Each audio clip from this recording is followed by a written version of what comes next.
Let me ask you something, and I want you to really think about it before you answer. When you picture a wealthy person, and I mean truly generationally wealthy, what do you see? A Ferrari in the driveway? A Rolex on the wrist? Maybe a penthouse apartment with floor-to-ceiling windows overlooking the city skyline? That's what most people picture. And that image, that beautiful, seductive, cinematic image, has cost millions of people their financial future.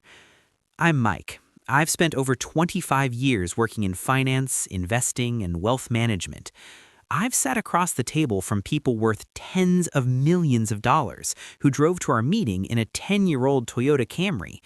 I've also sat across from people drowning in debt who pulled up in a leased BMW.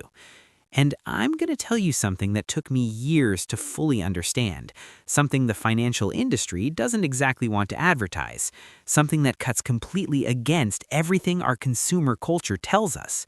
Looking broke, deliberately, strategically, consciously looking broke, is one of the most powerful wealth-building tools available to any person at any income level. Stay with me, because what I'm about to walk you through isn't just theory. It's backed by data, by behavioral economics, by psychology, and by the lived experiences of some of the wealthiest and most financially secure people I've ever known. By the end of this, you're going to see money completely differently. And that shift in perception, that's where real wealth begins. Let me take you back to 1999. I was a young analyst at an investment firm in New York. I was 26 years old, I was making decent money for my age, and I was absolutely convinced that looking successful was the same thing as being successful. I wore suits I couldn't quite afford, I ate at restaurants that were slightly above my budget, I talked about stocks and markets at dinner parties in a way that was designed to impress people. I was performing wealth. And I was building almost nothing. Meanwhile, there was a man, I'll call him Harold, who worked 2 floors above me. Harold was in his late 50s. He wore the same rotation of modest blazers. He brought lunch from home in a paper bag most days. He drove a Ford pickup truck that was maybe 8 years old. People in the office thought Harold was fine, competent, but not particularly impressive. Then one day, I happened to overhear a conversation between 2 senior partners. They were discussing Harold's investment portfolio, his personal investment portfolio. Harold had quietly accumulated a net worth of over $4 million. $4 million in the late 1990s, a man who ate lunch out of a paper bag. I went home that night and I couldn't stop thinking about it, because Harold and I made roughly similar salaries at that point in our careers. He was more senior, yes, but not dramatically more. The difference wasn't what came in, it was what went out, and more importantly, what stayed. That was the moment I started to question everything I thought I knew about money. Now here's what's fascinating from a psychological standpoint. The image of wealth, the luxury car, the designer clothes, the expensive watch, exists not primarily as a way to enjoy life, it exists as social signaling. It's a communication tool. It says, I have made it, respect me, admire me, trust me. And here's the painful irony. Most of the time, when someone is broadcasting those signals as loudly as possible, it's because they need people to believe something that isn't quite true yet, or isn't true at all. Thomas Stanley and William Danko spent years studying millionaires for their landmark book, The Millionaire Next Door. And what they found was almost scandalous in its simplicity. The majority of actual millionaires in America don't live in the nicest neighborhoods. They don't drive the most expensive cars. They don't wear the flashiest clothes. They live modestly. They save aggressively, and they invest consistently. The people most likely to look rich, they're often the ones least likely to be rich. This isn't a coincidence, it's arithmetic. Let's talk numbers, because I think numbers make this undeniable. Imagine 2 people, same age, let's say 28, same income, let's call it $75,000 a year after tax, same starting point in every way. Person A, let's call her Vanessa, decides she's worked hard and deserves to enjoy it. She leases a BMW 3 Series, nice apartment in a trendy neighborhood, regular dinners out, good clothes, vacations. She saves about 5% of her income, roughly $3,750 a year. Person B, let's call him Daniel, makes different choices. He drives a used Honda Civic he bought for cash. He lives in a modest but comfortable apartment in a less fashionable area.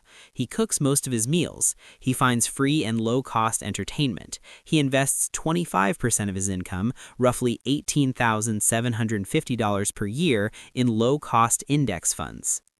Now let's run this out. Assume both earn modest market returns. Let's be conservative and say 7% annually. After 10 years, Vanessa has roughly $52,000. Daniel has over $258,000. After 20 years, Vanessa has maybe $150,000. Daniel has over $800,000. After 30 years, Vanessa might have $350,000. Daniel has crossed over $2 million. Same income, 30 years, one person looks successful, one person is successful. And here's where it gets even more interesting, because it's not just the savings rate that matters, it's the compounding. When Daniel reinvests those returns, he's not just earning on his contributions, he's earning on his earnings. The money makes money, and then that money makes money. Albert Einstein, whether or not he actually said this, is often credited with calling compound interest the eighth wonder of the world. Whoever said it was right, but compound interest is neutral. It can work for you or against you. When you borrow to find a lifestyle you can't afford, a lease, credit card debt, a personal loan for a vacation, compound interest is working against you, extracting wealth from your future. When you invest consistently over time, compound interest is your greatest ally. Vanessa's BMW depreciates the moment she drives it off the lot. Daniel's index fund, on average, appreciates. Every single month, Vanessa is writing a check that makes her poorer. Every single month, Daniel is moving a transfer that makes him richer. And from the outside, Vanessa looks more successful, and that feeling, that social reward, is exactly what makes the trap so dangerous. I want to talk about something that I think is genuinely underappreciated in conversations about personal finance, and that's the psychology of lifestyle inflation. Lifestyle inflation is the tendency, almost a gravitational pull really, to increase your spending as your income increases. You get a raise, you get a nicer apartment. You get a promotion, you get a better car. You land a big client, you buy a boat. This feels completely natural, and in small doses, it's fine. Life is for living. I'm not going to stand here and tell you to eat rice and beans for 40 years and die rich.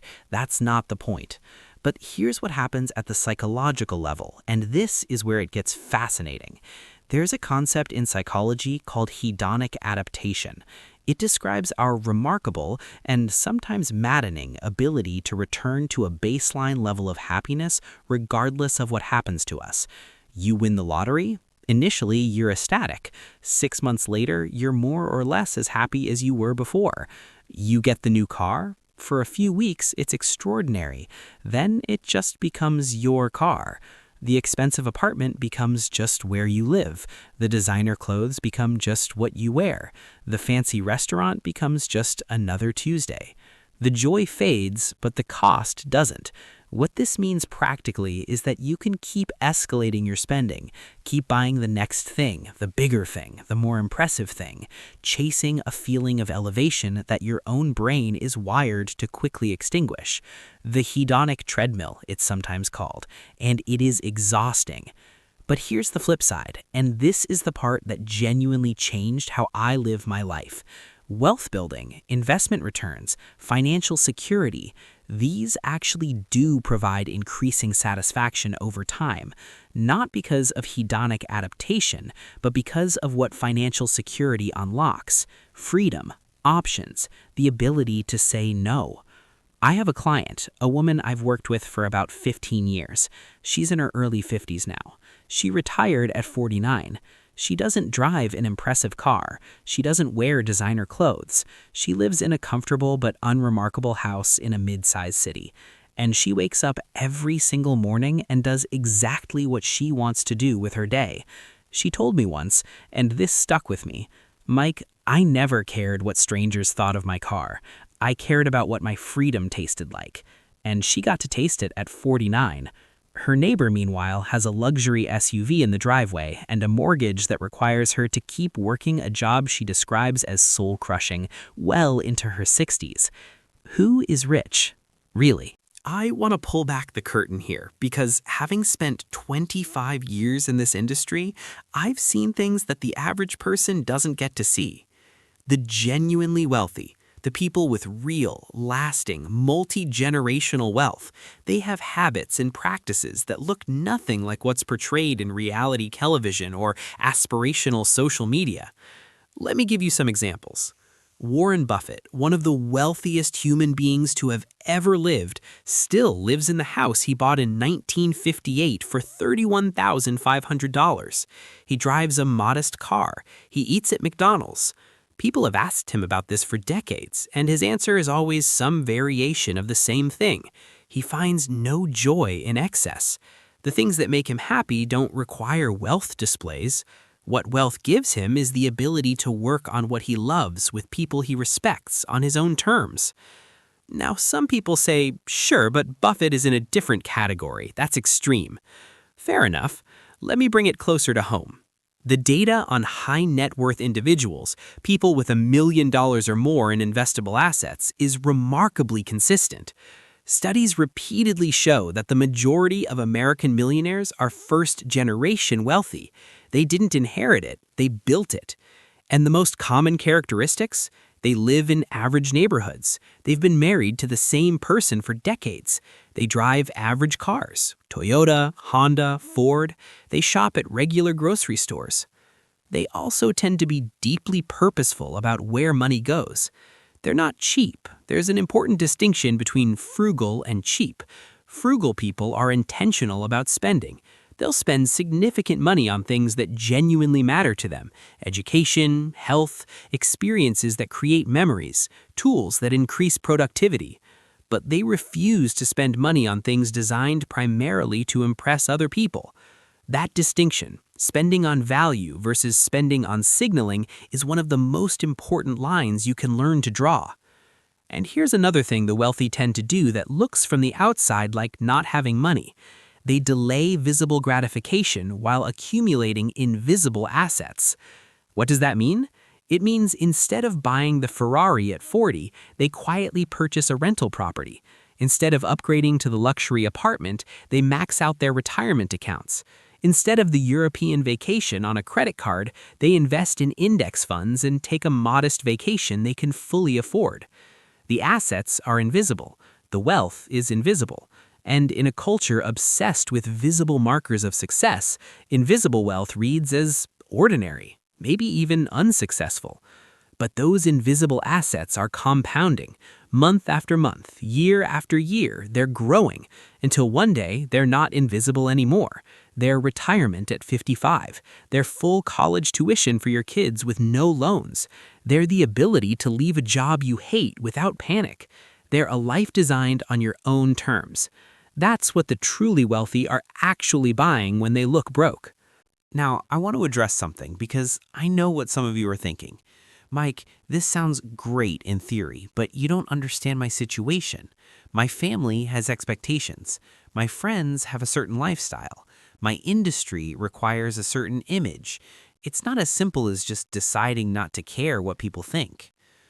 And you know what? You're right. It's not simple, and I'm not going to pretend it is. Social pressure around money is real. It's documented. It's powerful. The pure effects on financial behavior are some of the strongest and most persistent in behavioral economics. When you surround yourself with people who have expensive habits, the gravitational pull toward those habits is significant. There's even a technical term for it: social contagion. Spending habits spread through social networks like viruses. If your 3 closest friends all drive luxury cars and take exotic vacations, the probability that you'll do the same goes up dramatically, regardless of whether you can actually afford it. So what do you do? First, let me reframe the conversation about looking broke. Because I want to be clear, I'm not advocating for looking broke in contexts where it genuinely matters professionally. There are real situations where presentation signals competence and trustworthiness. A job interview, a client meeting, a fundraising pitch. Image does matter in certain contexts. What I'm talking about is the discretionary spending that goes towards signaling to people who frankly don't care as much as you think they do. Here's a psychological truth that most people have to learn the hard way. Other people are not thinking about you nearly as much as you think they are. Everyone is the protagonist of their own story. Your neighbor isn't spending his evening thinking about whether your car is impressive enough. He's thinking about his mortgage, his kids, his problems. The philosopher Bertrand Russell said it beautifully. The trouble with the world is that the stupid are cocksure and the intelligent are full of doubt. I'd adapt that slightly for finance. The trouble with wealth displays is that the people you're trying to impress have already stopped caring, and the only person who's really keeping score is you. Second strategy, find your financial tribe. This sounds soft, but it's actually powerful. Surround yourself, even partially, even digitally, with people who share your values around money. People who find pride in a high savings rate rather than a high car payment. People who celebrate paying off debt more than people celebrate buying a boat. Because if social contagion spreads financially destructive behavior, it also spreads financially constructive behavior. Get around people who are building wealth quietly, and it starts to feel normal, even admirable. Third, create personal metrics that aren't visible to others.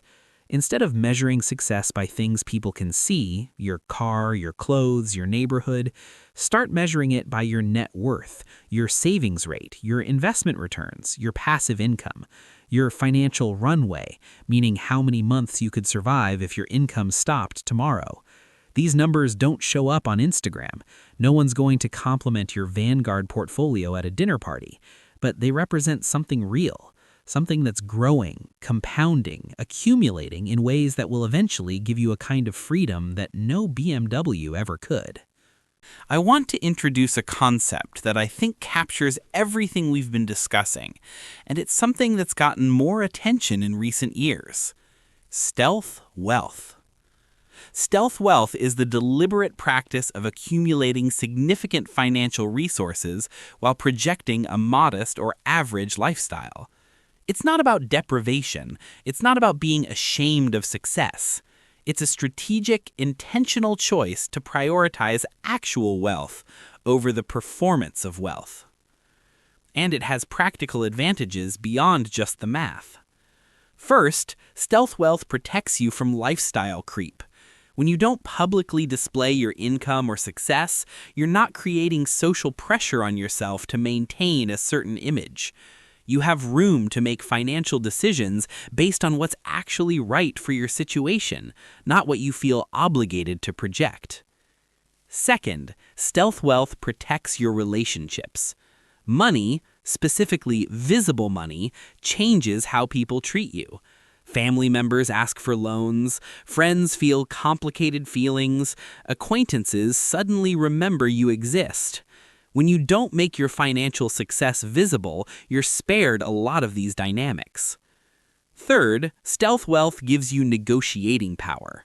If you walk into a car dealership in a designer suit and driving a luxury car, the salesperson knows exactly what category of buyer you are. If you walk in wearing jeans and a fleece, you have an entirely different kind of leverage. I'll tell you a story. I have a friend, a very successful entrepreneur, someone who cashed out of a startup for a significant sum. When he goes to negotiate anything, a car, a house, a piece of equipment for his next venture, he deliberately dresses down. He's been offered deals that salespeople typically never offer, simply because those salespeople underestimated him. Fourth, and maybe most importantly, stealth wealth gives you mental freedom. When your self-worth isn't tied to external markers, when you're not constantly anxious about whether your car is new enough, your clothes are impressive enough, your apartment is stylish enough, you experience a kind of psychological lightness that's genuinely liberating. There's a concept in mindfulness traditions, the idea of non-attachment. The Buddhist perspective isn't that you can't have nice things, it's that when your happiness depends on those things, when your sense of self is wrapped up in them, you've given them power over you. And that's a kind of poverty of the spirit, regardless of how much money you have. Stealth wealth practitioners have often accidentally arrived at something similar. They've discovered that the relentless pursuit of visible success is exhausting, that real contentment doesn't live in the possessions, that the person with $3 million in index funds and a paid-off modest home sleeps better than the person with the $1 million house and the six-figure car payments and the credit card debt. The security is real, the freedom is real, the peace is real, and none of it is visible from the outside. All right, let's get practical, because I don't want to just inspire you, I want to give you a specific playbook. Strategy 1, the gap is everything. The single most powerful wealth-building variable in your financial life is the gap between what you earn and what you spend. That gap, every dollar of it, can become an asset. The wider the gap, the faster wealth accumulates. Everything in personal finance ultimately comes back to this. Earning more matters, but controlling spending matters just as much, if not more, because spending is the variable you have the most direct control over. The millionaire who looks broke has found a way to maintain a large gap, often by resisting social pressure to spend more as they earn more. Strategy 2, the 24-hour rule. For any non-essential purchase over a certain threshold, let's say $250, wait 24 hours before buying it. This isn't about being restrictive, it's about breaking the emotional impulsivity that drives so much consumer spending. Retailers are extraordinarily good at triggering desire. Limited time offers, scarcity language, beautiful environments, easy payment options, they're engineering your purchasing decision. The 24-hour rule lets the emotion cool, and often, not always, but often, you find that you didn't actually want it as much as you thought, or you realize there's a better use for that money. Strategy 3. Pay yourself first, automatically. Don't save what's left over after spending, spend what's left over after saving. Set up automatic transfers to your investment accounts the day after your paycheck arrives. Make it invisible, automatic, non-negotiable. You will adapt to whatever income level is in your checking account. Use that adaptive quality, that hedonic adaptation we talked about, in your favor. If you automatically redirect 20% of your income before you ever see it, you'll build habits and a lifestyle around the remaining 80%, and you'll hardly notice what's gone. Strategy 4. Optimize the big three. In most households, 3 categories dominate the budget: housing, transportation, and food. These are the levers that matter most. Housing. The general guideline is to keep housing costs, rent or mortgage, below 30% of take-home income.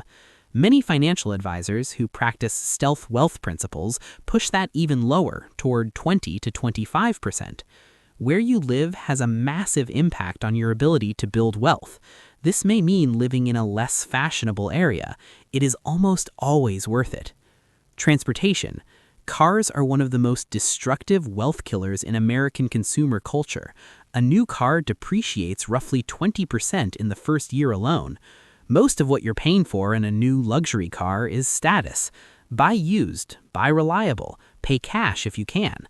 The difference between a 5-year-old Honda and a new BMW invested over 20 years, we're talking hundreds of thousands of dollars. Food. Restaurant meals and food delivery have become enormous expenses for many households. I'm not saying never eat out. I love a good meal as much as anyone, but cooking most of your meals is one of the most impactful lifestyle choices you can make financially. You save money, and for what it's worth, you probably eat healthier. Strategy 5. Invest in income-producing assets. The wealthy don't just save money, they put money to work. Every dollar you invest is a tiny employee working for you 24 hours a day, 7 days a week. Low-cost index funds are one of the greatest democratizing forces in financial history. For the cost of one nice dinner a month, you can own a slice of the 500 largest companies in America.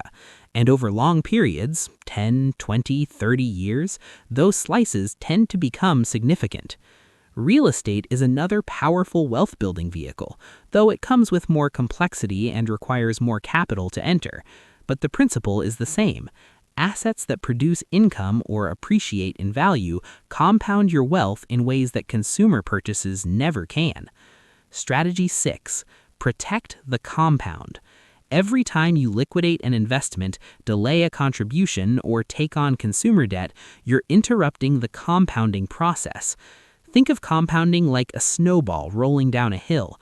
The longer it rolls, the faster it grows. Every time you stop it to chip off a piece for a car payment or a vacation, you're not just spending money, you're spending the future growth of that money. Guard your compound jealously. Treat interruptions to your investment schedule as serious decisions, not casual ones. We're getting toward the end of our time together, but I want to save some of the most important material for here, because I think this is where most financial advice falls short. You can know every strategy I've described, you can understand the math, you can agree with the psychology, and still not change your behavior. Why? Because behavior follows identity. We act in ways consistent with who we believe we are. If you believe, at a core level, that you are someone who enjoys nice things and deserves to indulge and who lives in the present, you will find ways to rationalize spending that aligns with that identity. But if you genuinely shift how you see yourself, if you begin to identify as someone who is building something, who is playing a long game, who finds pride and satisfaction in financial discipline, the behaviors follow naturally. This isn't about willpower. Willpower is a finite resource. It depletes. You can't white-knuckle your way to financial freedom for 30 years. What you can do is change the story you tell yourself about money. I've seen this happen. I've watched clients go from impulsive spenders to disciplined investors, not because they suddenly developed more willpower, but because something shifted in how they understood themselves and what they were building. The turning point is often a moment of genuine reckoning. Sometimes it's a financial crisis, a job loss, an unexpected expense that exposes how fragile their situation was. Sometimes it's watching someone else, a peer, a colleague, achieve real financial independence while they're still treading water. Sometimes it's just a conversation, like this one. I want to plant a seed. What if looking ordinary, what if driving the modest car, living in the comfortable but unremarkable apartment, declining the expensive round of drinks, wasn't a sign of failure or limitation, but of intelligence, of strategic thinking, of playing the game at a level most people around you don't even know exists? What if the real status symbol isn't the car in your driveway, but the number in your brokerage account, the number of months you could live without working, the age at which you have the option to stop working entirely? Those things can't be seen. They can't be photographed. They won't get likes on social media. But they are real. They are yours, and nobody can take them from you. Let me share a few more stories from over the years, because I think stories stick in ways that statistics don't. Story 1. The teacher and the banker. Early in my career, I worked with two clients who were roughly the same age, late 30s, and had the same conversation about retirement planning. One was a high school history teacher in a suburban district. One was a mid-level banker at a regional firm. The banker made almost 3 times what the teacher made, but the banker also had a mortgage on a house that was slightly too large, a car lease on a German luxury sedan, a credit card balance that never quite went away, and a lifestyle that required every dollar he earned. The teacher made modest money. She drove a sensible car. She lived in a small house that she was paying off aggressively, and every month, without fail, she invested a significant portion of her income. 20 years later, the teacher retired at 58 with a fully paid-off home, a solid pension, and an investment portfolio that made her genuinely comfortable. She traveled modestly but freely. She had time for her family, her garden, her books. The banker? Still working at 62, technically making more than ever, but with a lifestyle that had escalated to match every raise, and a retirement account that was always the next thing I'll focus on. Who won? Story 2. The inheritance that vanished. I once worked with a family, a couple in their 40s, who had received a significant inheritance. We're talking over $400,000, which arrived when they were in their early 30s. Over the course of about 5 years, they spent almost all of it, a kitchen renovation that became a full home renovation, a boat, vacations, a period of lifestyle inflation that gradually became their new normal. They came to me in their mid-40s, essentially starting from scratch, and the pain of that, not just financial but emotional, was significant. They had held $400,000 in their hands and let it run through their fingers like water. What they needed wasn't more money, they needed a different relationship with money. They needed to understand what it could have been, what it could have compounded into before they spent it. Story 3. The quiet millionaire. And then there's the kind of story I love telling. A client, a retired postal worker in his early 70s when I met him, he'd worked for 35 years with the Postal Service, modest salary his whole career. He drove a pickup truck, lived in the same house he'd bought in the 80s, wore Wranglers and flannel shirts. He had invested consistently in simple mutual funds for decades. He had lived well below his means his entire working life. He owned his home outright. His net worth when I met him was just over $1.3 million. A postal worker, $1.3 million, because of time, consistency, and a lifestyle calibrated to create a large gap between income and spending. He wasn't trying to impress anyone. He was building something, quietly, patiently, and he got there. I want to end with something that I think gets missed in most conversations about money. Money, at its core, is not about things. It's about options. The person with financial security doesn't just have more stuff, they have more choices. They can say yes to things that matter and no to things that don't. They can absorb setbacks without crisis. They can take risks in their career, their relationships, their creative life that the financially fragile cannot afford to take. I've met people with vast material wealth who are deeply unfree, trapped by the obligations their lifestyle created, terrified of anything that might disrupt the income that kept everything afloat. And I've met people of modest income who had achieved genuine financial freedom, who had enough, and who had arranged their lives so that enough was truly enough. The goal isn't to look broke. The goal is to be free. Looking broke, spending modestly, resisting social pressure, prioritizing the invisible accumulation of assets over the visible performance of wealth is simply a strategy for getting there faster. It is, genuinely, one of the most powerful forms of intelligence I have observed in 25 years of working with money and the people who have it. Because here's the beautiful paradox at the heart of all of this. The person who doesn't need to look rich is often the one who actually is, and the person who sacrifices financial security to look successful is often the one least likely to become it. The driver of the 10-year-old Camry who is maxing out his retirement accounts every year is winning a game that the driver of the leased BMW might not even know is being played. I want you to know the game is being played, and I want you to win it. My name is Mike. I've spent my career watching people build wealth and watching people destroy it. I've seen the patterns repeat across decades and income levels and zip codes.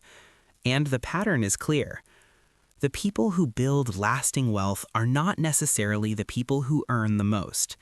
They are the people who understand that the gap between income and spending is the engine of wealth. They are the people who resist the siren song of status spending. They are the people who understand that what you own is less important than what you're building. They are the people who have learned, sometimes painfully, sometimes through observation, sometimes through conversations like this one, that looking broke today can make you genuinely, unmistakably, freedom-fully rich tomorrow. I hope today has been the start of a different conversation with the people in your life and maybe more importantly, with yourself. Thank you for spending this time with me. Now, go build something.